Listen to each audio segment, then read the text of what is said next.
Okay, new month, new Metal Monday. Yeah, man. I saw some green in the market this morning. Yeah, dude. It's So- kind of a nice. I mean, other than like the PGMs, right?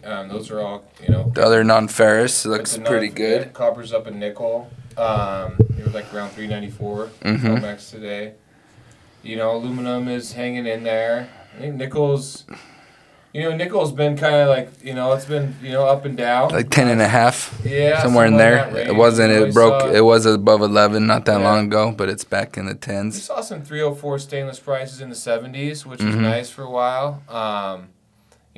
Back down to probably the mid 60s ish for now, and I don't know. I mean, obviously the price of nickel is driving that, but I think all in all, I mean, ferrous is. We're gonna figure out what ferrous is gonna do here in the next day or two, I'm guessing, and be prepared for a soft ferrous market. So we're gonna see some. We already saw some dips, but we're gonna see some more dips in I think ferrous. so, man. It's like anything. Like people get nervous. This economy is kind of screwy Mhm. right now, so everybody's kind of trying to figure out whether to shit or go sideways. And I think it's there's a little more shit than sideways this Yeah. month. Yeah. So we'll see how it all. Which is a actually plays bummer out. for. We're finally getting good weather here in Idaho. Mm-hmm. Things are starting to kick off. You're seeing the volumes pick up, and it is what it is. I don't see those volumes dipping. People need to get rid of their material. Yeah. I don't think most people stockpile, including us. You just keep it moving, and we'll be here to take care of them. We got a lot of outside jobs that we already kicked off, and the customers trust us enough where I told them, like, man, I don't know where it's going to be. There's certain material you can Yeah. stack. There's certain material, Yeah. a guy might be willing to, set aside if Mhm. you don't feel like the pricing's right. And I feel like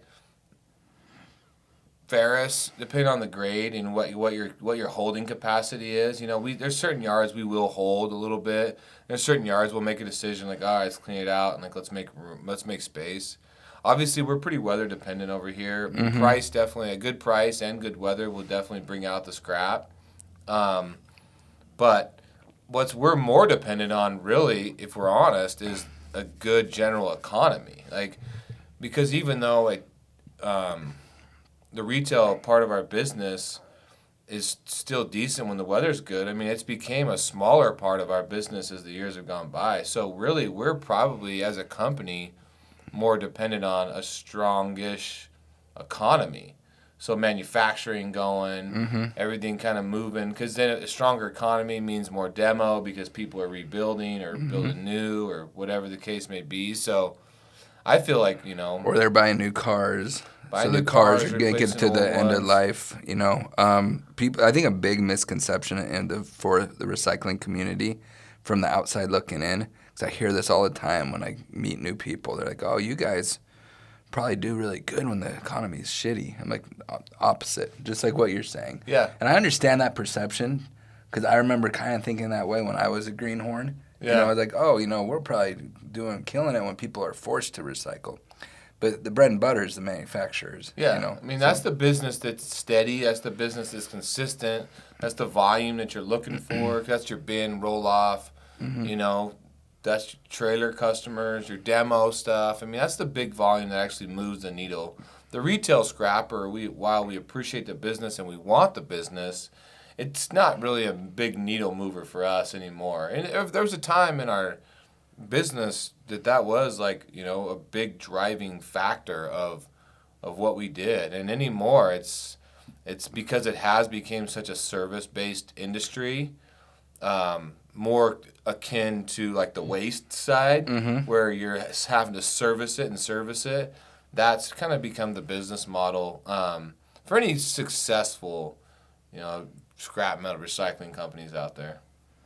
So that's why we invest in more bins every year, more roll-offs. We invest in our team. We invest in new trucks. And I mean, it ain't cheap. I mean, but it's worth it because then when you get a new customer, they said, hey, I need 10 bins. I don't have to be, well, can you wait 4 months so I can get some made? Yeah. You got to be able to pull the trigger on them. Yeah, you got to be able to have them in stock. And Yeah. I think that's one of the things we've always been good at is having bins, roll-offs, stuff in stock. I mean, that's really a lot of how we built the businesses that we have is we're willing to put inventory on the ground, And I think that's a big part of it, whether it's like bin roll-off inventory, whether that's pipe inventory, whether that's truck inventory. Like, your ability to build into inventory is. It takes a while, to get that to come to fruition and actually pay, but that's how you build. Absolutely. We have a new podcast out, came out Friday with Matan. Yep. So everyone go check that out. We filmed it at ISRI. We got 2 more coming out this week, one with Mikey Foon and our guy David from Premiere. No. From Genesis. Yeah. Sorry. David from Genesis. So those will come out this week. Everybody check it out. All right, guys. Have a great day. Thanks.